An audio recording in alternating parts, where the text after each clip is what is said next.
Сегодня давайте попробуем ответить вот на какой неожиданный вопрос. А почему, собственно, российские элиты, несмотря ни на что, стремятся в Европу и в западный мир?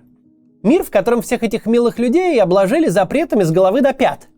Их в дверь, а не в окно. Им счета блокируют, они в суды жалуются. Им персональные санкции, так они все на детей переписывают. Ведь, казалось бы, для человека, приехавшего из Москвы с большими деньгами, старушка Европа вообще не лучшее место для жизни. После 10 вечера все превращается в тыкву, никакой тебе круглосуточности, хорошие рестораны и вовсе открываются на обед и ужин с предварительной записью.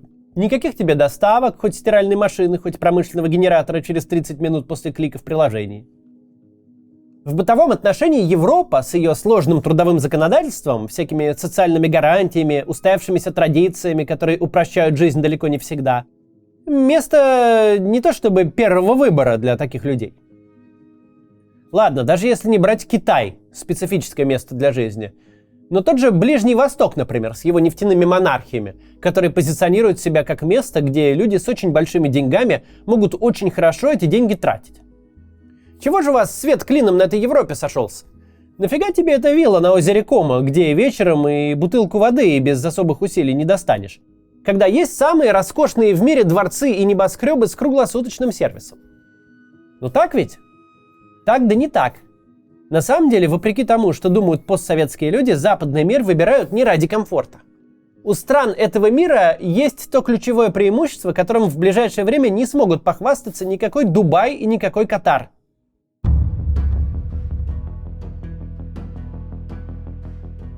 Последние пара десятилетий – это эпоха условно-либеральных, насколько это вообще возможно выразиться, монархов на Ближнем Востоке. Ориентированных на экономический рост, привлечение инвестиций, развитие туризма. Но все еще монархов. При них в арабском обществе происходят такие перемены, которые раньше невозможно было себе представить. А для иностранцев и вовсе установлен режим максимальной терпимости. Во всех этих странах иммигранты живут отдельно, в своем правовом режиме, не испытывая никакого давления исламских традиций. Если вас не смущает жизнь в каменных джунглях, где большую часть года существовать придется между кондиционером и кондиционером, то в вашем распоряжении окажется все, что нужно для объективного комфорта. Рестораны лучших мировых шефов, магазины любых брендов, самые роскошные отели, умопомрачительные ночные клубы, салоны красоты, любые развлечения. И все это доступно круглосуточно и без выходных. Короче говоря, вы и так все понимаете. Если кто-то хочет красиво и с шиком потратить наворованное тяжким трудом, построить себе самый большой дворец, купить самую роскошную квартиру, завести автопарк самых крутых тачек, хочет наесться, напиться и развлечься за 5 предыдущих поколений, то Дубай построен специально для такого времяпровождения. Подойдет он намного лучше, чем Париж или Лондон. Тут и налоги копеечные, и тем более никто вас не спросит о происхождении денег, никто не будет искать ваше имущество и активы. Тем более арабские монархии, как правило, никому еще и никого не выдают. Казалось бы, ну какая вам Европа? Какие Штаты? Что вам эти санкции? Ближневосточные нефтяные монархии – идеальное место для того, чтобы спрятать и потратить очень большие деньги очень сомнительного происхождения. Но есть важный нюанс. Западный мир выбирают не ради высокого уровня жизни, не ради роскоши и даже не в качестве тихой денежной гавани. Для этого Запад с каждым годом все меньше годится. Западный мир выбирают ради будущего для себя и своей семьи. Да, нынешние арабские монархии выглядят идеалом. Никаких проблем и никаких вопросов, просто живи в свое удовольствие. Но это сейчас. Понятное дело, что в исламском мире вполне ощутимая часть элиты совершенно не в восторге, что их страна превратилась в международный кабак. В место, куда люди едут предаваться греху и разврату. В этих странах много чего есть, вот только устойчивых политических механизмов, институтов, систем сдержек и противовесов там нет. А значит, и произвол верховной власти там ничем не ограничен. Закончится по тем или иным причинам нынешний монарх, воцарится на его месте младший брат или сын, который всю дорогу читал Коран, молился и с глубочайшим отвращением смотрел на тот бордель, которым стала страна. Воцарится и скажет: «Так, товарищи кафиры, сворачиваем всю эту свистопляску, возвращаемся к фундаментальной вере, а вам 24 часа на сборы. Что в руках унесете, с тем и выпустим». Мало кто удивится, если нечто похожее произойдет. Мало кто удивится, если Катар и Эмираты решат, что они уже достаточно заработали и пора подумать о нравственности. Или наоборот, Ведущие арабские страны скажут: мы и без того пухнем от вложений. Пора избавляться от репутации серых зон международного права и тихой гавани для грязных денег. Теперь нам нужны не любые инвестиции и не любые резиденты. Хотим быть респектабельными, как это уже случилось со многими в прошлом надежными офшорами. И для российской элиты вновь настанет время сматывать удочки. А могут произойти любые другие сценарии, во многих из которых придется уносить ноги, пока их не отрезали. Все привилегии, дарованные экспатам, не основаны ни на каком непреложном правиле, подкрепленном институтами. Все бенефиты существуют только в головах нынешней итерации правителей.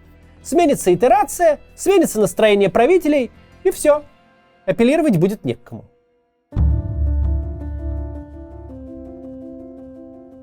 Даже сейчас, когда члены ближайшего путинского круга и ведущие пропагандисты попали под персональные санкции, были обозначены пособниками самой кровавой войны в Европе за 80 лет, даже при таком раскладе их никто не поражает в базовых правах. Они просто нанимают самые лучшие и самые дорогие юридические конторы и ходят по судам в надежде вернуть свое. И, как мы видим, ходят не без успеха. Даже в активной фазе войны кому-то удается снимать с себя санкции, а кому-то частично из-под них выходить. Даже те, кто непосредственно пребывает в руках правоохранительных органов, вроде Михаила Фридмана, они не брошены в кутузку без допуска адвокатов, а спокойно живут себе в своем доме, пока команда юристов по закону разбирается с британской юстицией. Западный мир — это не про рестораны и гостиницы, не про шикарный образ жизни. Эту фигню можно где угодно построить.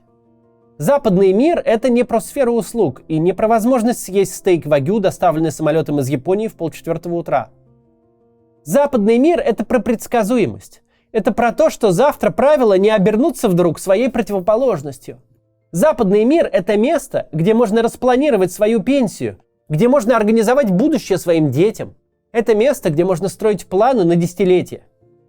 Если вы хотите вложиться в строительство небоскреба, а через 5 лет продать апартаменты, подорожавшие в 7 раз, то вам плюс-минус плевать, как в этой стране работают институты. Ваша норма прибыли перекрывает любые риски. Но если вы строите запасной аэродром, если планируете будущее для себя и семьи, если хотите находиться под защитой приютившего вас государства, а не на птичьих правах, которые у вас в любой момент заберут, то не придумано пока варианта лучше, чем жизнь в устойчивой конкурентной демократии. Да, права там есть у всех. И да, это имеет свои издержки. Транспорт может перестать ходить, потому что забастовка. Ресторан не будет работать круглосуточно, потому что разорится на доплатах сотрудникам. Вообще никто не будет работать в выходные, потому что есть трудовые права и профсоюзы. Да, не будет толпы бесправных непальцев и пакистанцев, пашущих на богатых гостей круглосуточно и без выходных за плошку риса. Все вокруг будут знать свои права и много о себе думать. Каждый грузчик будет знать, что если работа заканчивается в 18 часов, то именно тогда она и закончится. Тут сам Господь Бог ничего не изменит. И да, заказанный кондиционер приедет не через 2 часа, а через 2 недели. Слесарь может прийти в пятницу, а может и в понедельник, потому что маньяна. Да, нельзя будет ни с кем договориться, просто сунуть конверт, нельзя будет купить себе особые условия. Все на свете, от правил дорожного движения до налогового законодательства придется соблюдать, и никто тебя не отмажет. Но ровно те правила, которые придется соблюдать, тебя и спасут. Никто не заберет твою собственность. Никто не бросит тебя в тюрьму просто так. Никто не упакует тебя в самолет и не отправит на родину по звонку Путина. Неважно, кто завтра будет контролировать парламент, правые консерваторы или левые либералы. Ты можешь читать правила, написанные на бумаге, и на них ориентироваться. Нет совершенно никакого резона уезжать из России за бытовым комфортом.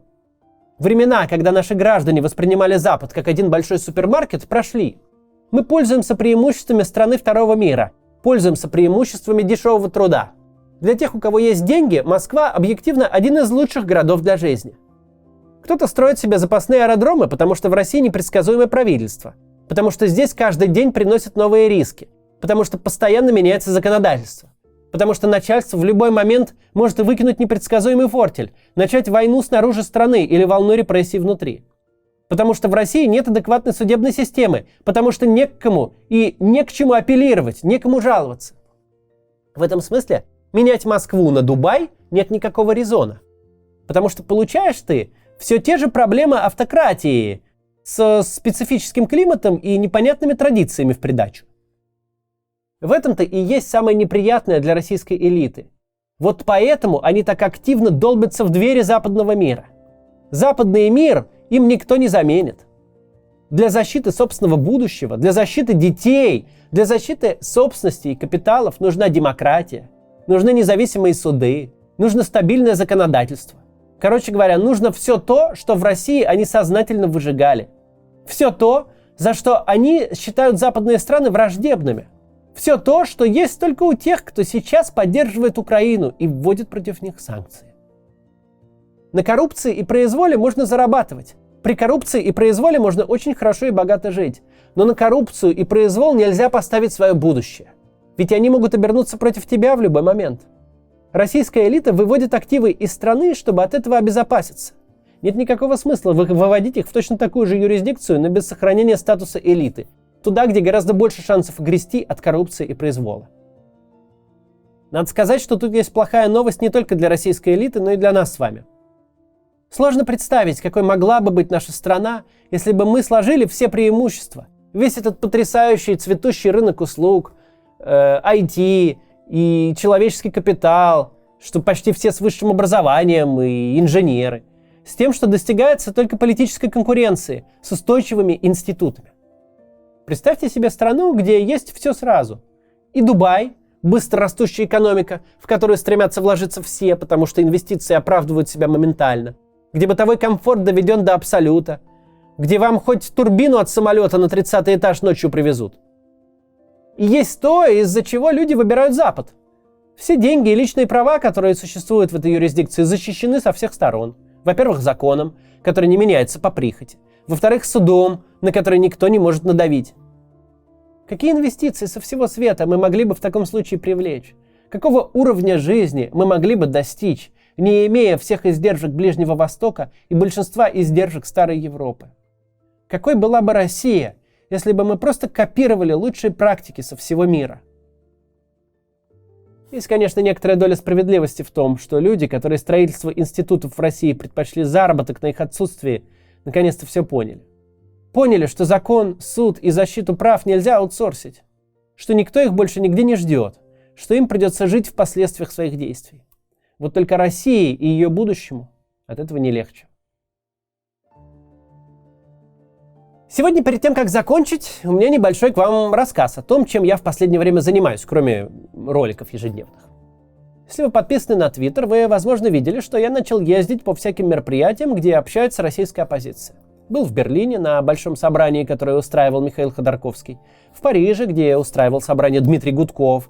Отдельно встретился и подробно пообщался с Гарри Каспаровым.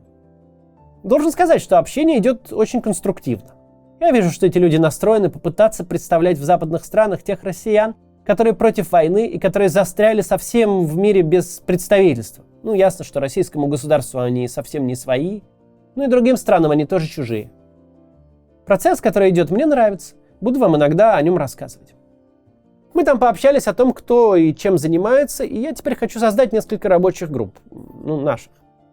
Это будут чаты в Телеграме, где мы вместе с вами будем пытаться делать что-нибудь полезное. Сейчас мне нужны следующие эксперты. Во-первых, группа экспертов по американскому законодательству, желательно юристов. Если вы американский юрист, напишите, пожалуйста, в форму в описании краткую информацию о себе и контакты, в первую очередь Telegram. На всякий случай речь не про санкции, там другая интересная история. Тут я не расскажу позже. Во-вторых, мне нужны контакты в Международном Красном Кресте. Если вы знаете там кого-то, или можете меня там представить, или познакомить с кем-то, напишите, пожалуйста, нашему менеджеру, тоже в описании. А может быть, вы вообще там сами работаете. Наверняка у меня есть зрители, которые работают в Международном Красном Кресте. В-третьих, если вы можете помочь мне провести встречу в Министерстве иностранных дел любой из стран Евросоюза, с профильным человеком, занимающимся Россией, либо с депутатами национального парламента, которые входят в комиссии по международным отношениям, тоже заполните, пожалуйста, анкету. Только обратите внимание, мне нужны не контакты просто депутатов, а нужно, чтобы вы именно организовали встречу. Контакты-то у меня все есть. То есть нужно, чтобы вы как-то сделали, чтобы депутатам стало понятно, зачем со мной встречаться. Они-то YouTube мой не смотрят.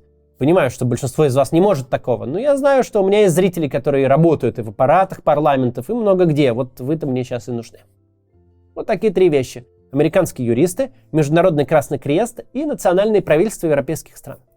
Я уверен, что среди моей аудитории есть нужные люди, так что, пожалуйста, пишите в описании в форму или в Telegram нашему менеджеру.